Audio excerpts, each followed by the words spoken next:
현재의 1억 원이 미래도 1억 원이 될 거라고 착각하면 그것은 큰 오산이다라는 겁니다. 현재 내가 1억 원을 갖다 쌓아놔도 은퇴 후에 그 돈을 지금 가치의 1억 원으로 살 수가 없다라고 할 수가 있습니다. 그럼 우리가 어떻게 해야 되느냐? 안녕하세요. 아기곰 재테크 불변의 법칙의 저자 아기곰입니다.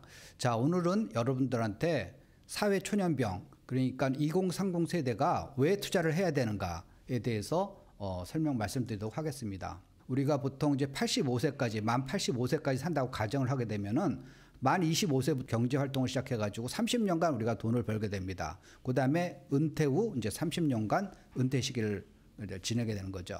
중요한 건 이 30년 동안에 이 60년간 쓸 돈을 모아놔야 된다는 겁니다. 자녀 교육을 포함해서 생활비를 써야 되는 거고, 여기서 남는 돈이 이제 바로 은퇴 준비 자금이에요.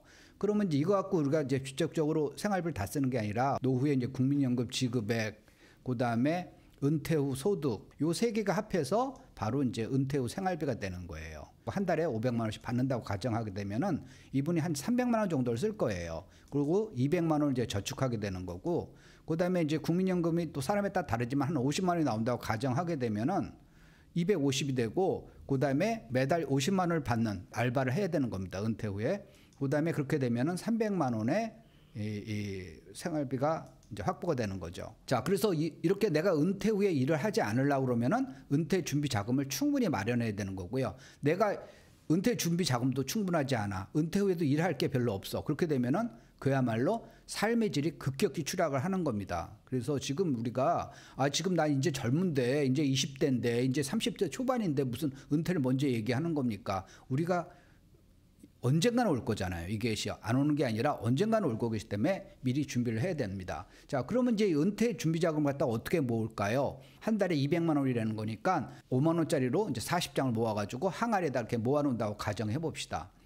그래서 이제 이걸 갖다가 항아리에다 모아두면 어떤 일이 벌어지는가 한번 볼게요. 어느 나라에 낭비벽이 굉장히 심한 이제 영주가 있었어요. 이 사람 사치가 굉장히 심해가지고 돈을 막 물수도 쓰는 거예요. 그래서 사람들이 자꾸만 반발이 심해지니까 혹시 이제 반란이 일어날까 겁이 나가지고 어느 날 갑자기 세금을 안 걷는다고 선언을 한 겁니다. 그러면 세금을 안 걷으면 어떻게 돈을 쓰냐면은 이 사람은 돈을 자기가 더 그걸 갖다 발행하는 거예요. 그러면 국민들한테 세금을 하나도 걷지 않고 자기가 돈 쓰고 싶은 만큼 쓰는 거예요. 사람들은 자기 주머니에서 돈이 안 나가는 거니까 손해가 아니라고 하지만 사실은 가장 합법적으로 훔치는 기묘한 방법이 바로 돈을 발행하는 겁니다. 옛날에 이제 조선시대 당백전이 이제 그 대표적인 사례고요. 액면가치를 20배로 뻥튀기 한 겁니다.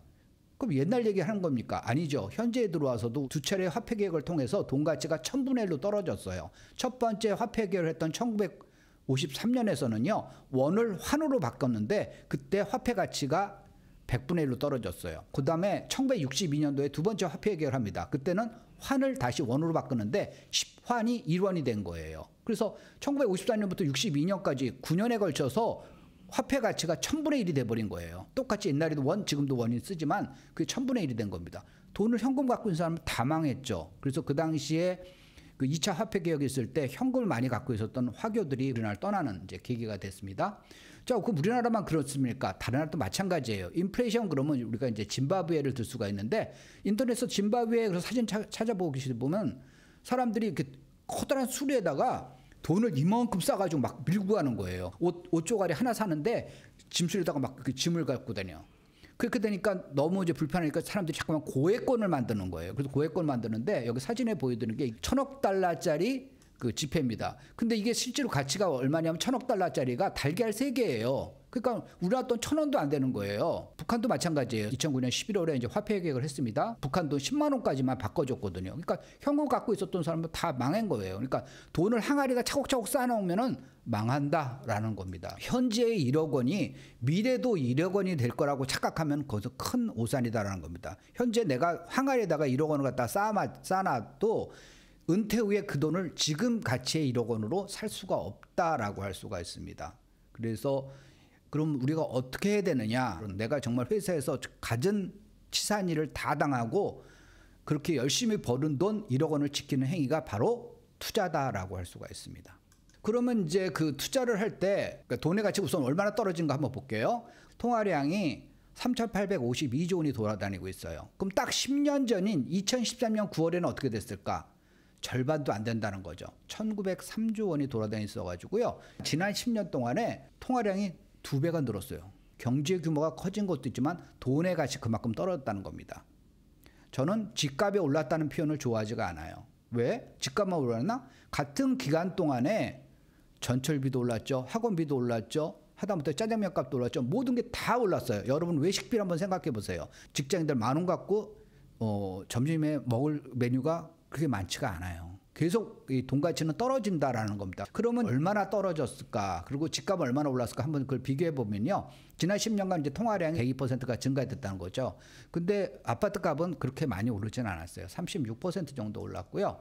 미국도 지난 10년간 통화량이 92%가 증가됐습니다. 근데 놀랍게도 미국은요. 통화량 증가한 것보다 더 집값이 많이 올라서 98%가 올랐어요. 그러니까 미국은 뭐냐면 돈가치 떨어질 만큼 그대로 집값이 다 오른다라고 우리나라는 그보다는 좀 적게 오른다라고 할 수가 있습니다. 지난 5년간, 그러니까 최근 5년간으로 따져보면은 우리나라 통화량이 이제 45%가 증가되는 동안에 집값은 한 20%대로 올랐고요. 대신에 이제 미국 통화량은 40%, 46%, 그러니까 우리나라 통화량 증가하고 거의 비슷한데 집값은 50%대, 53%가 올랐다라고 할 수가 있습니다. 그래서 결국은 이 통화량 증가한 걸 생각 안 하고 이 집값만 오른 거 보면은 와, 집값이 많이 올랐어요라고 하지만은 실제로 통화량이 그만큼 증가되고 물가도 많이 올랐다. 그래서 우리가 이제 그 돈을 이제 모아야 되는데 이때 이제 주의해야 될 게 옛날 같은 경우 우리가 고금리 고성장 시대였잖아요. 고성장 시대에는 돈의 수요가 많기 때문에 금리가 높습니다. 근데 지금 우리나라가 이제 저성장 시대에 들어갔어요. 이거는 경제 정책을 잘못한 게 아니라 옛날에는 우리나라의 경제 규모가 조그맣기 때문에 고성장 국가가 되는 거예요. 지금도 아프리카 국가 가면 아프리카 같은 데 가면은 1년에 10% 이상 두 자릿수 성장하는 나라도 꽤 있습니다. 그 나라 경제 정책이 잘 된 게 아니라 경제 규모가 조그마면은 그걸 갖다 쉽게 올릴 수가 있어요. 근데 지금은 우리나라뿐만 아니라 대부분 선진국들이 고도 성장을 못 하잖아요. 그 이유는 뭐냐면 경제 규모가 워낙 커졌기 때문에 그렇습니다. 그래서 과거 고도 성장 시기만큼 이제 투자 수익이 올리기가 어렵습니다. 그러니까 옛날에는 어떤 주식을 샀는데 몇 배가 먹었다는 둥, 뭐 부동산을 샀더니 몇 배가 먹었다는 둥이라는 그런 신화적인 얘기가 많지 않습니까? 근데 지금은 앞으로는 그게 어렵다. 그럼에도 불구하고 우리가 이제 투자를 해야 되는데 이제 방법이 여러 가지가 있죠. 가장 안전하고 쉬운 게 이제 은행을 갖다 이용하는 겁니다. 정기 예금 같은 경우는 5천만 원까지는 예금자 보호를 해주기 때문에 굉장히 안전한 투자라고 할 수가 있어요. 근데 자 한번 생각을 해보죠.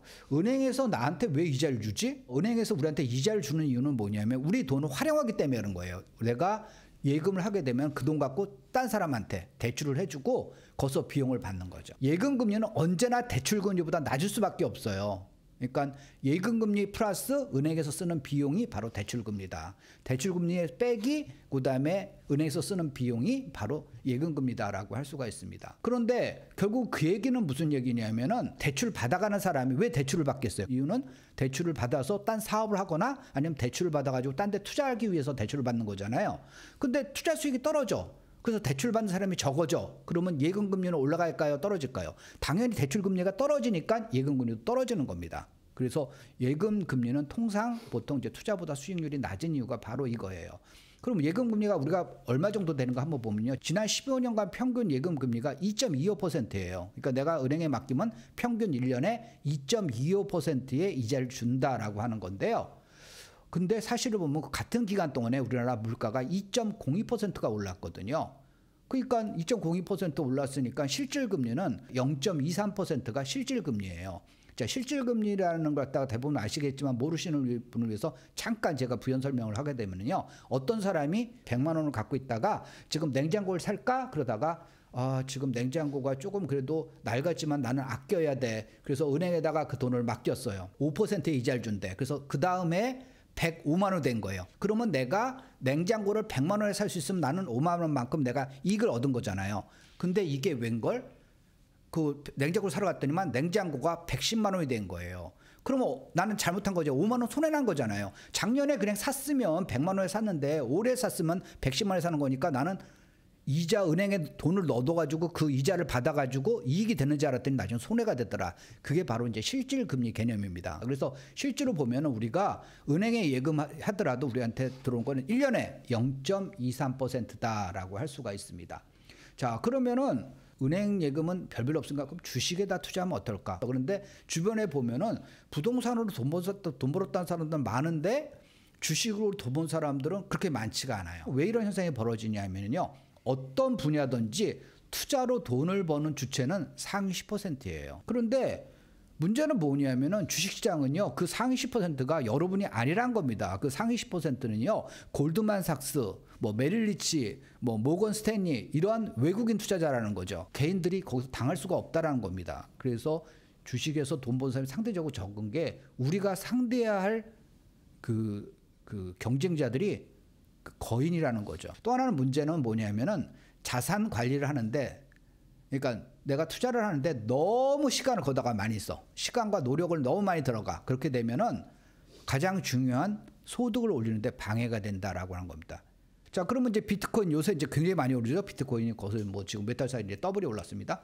비트코인도 이제 암호화폐 같은 건 어떨 것인가. 비트코인 같은 경우는 처음에 만들었을 때 2100만 개만 딱 발행하게 만들었어요. 2100만 개 이후에는 더 발행을 못하게 알고리즘이 돼 있거든요. 그러니까 그 2100만 개 갖고 내가 사고 싶으면 가격이 오르더라 그걸 사야 되는 거고요. 누가 더 발행하고 싶어도 발행할 수가 없는 겁니다. 그러니까 그 달러보다 훨씬 더 안정적인 거죠. 그런 측면에서 보면은 그러면 저 비트코인 하면 되지 않습니까? 라는데 그거는 이제 그 암호화폐를 이제 좋게 얘기하시는 분이고 제 시각은 좀 달라요.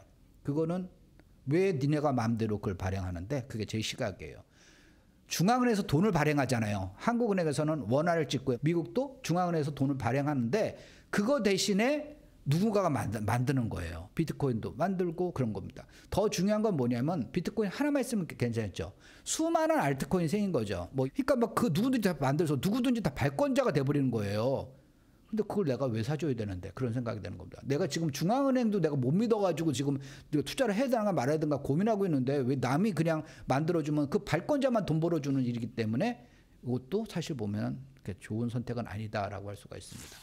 그런데 부동산은 다행히 그런 기간 투자가 없거든요. 그래서 이건 기본적으로 개인과 개인 간의 싸움이에요. 개인 간의 싸움이니까 뭐 붙어볼 만한 거죠. 자, 그 다음에 이제 부동산은 선택이 아니다라는 거죠. 왜 선택이 아닐까요? 내가 주식 투자 같은 경우는 해도 되고 안 해도 돼요. 여러분한테 누가 강제하는 사람 없습니다. 비트코인 내가 해도 되고 안 해도 돼. 근데 집은 다 사는 건 아니에요? 집 안 사도 됩니다. 하지만 뭐냐면은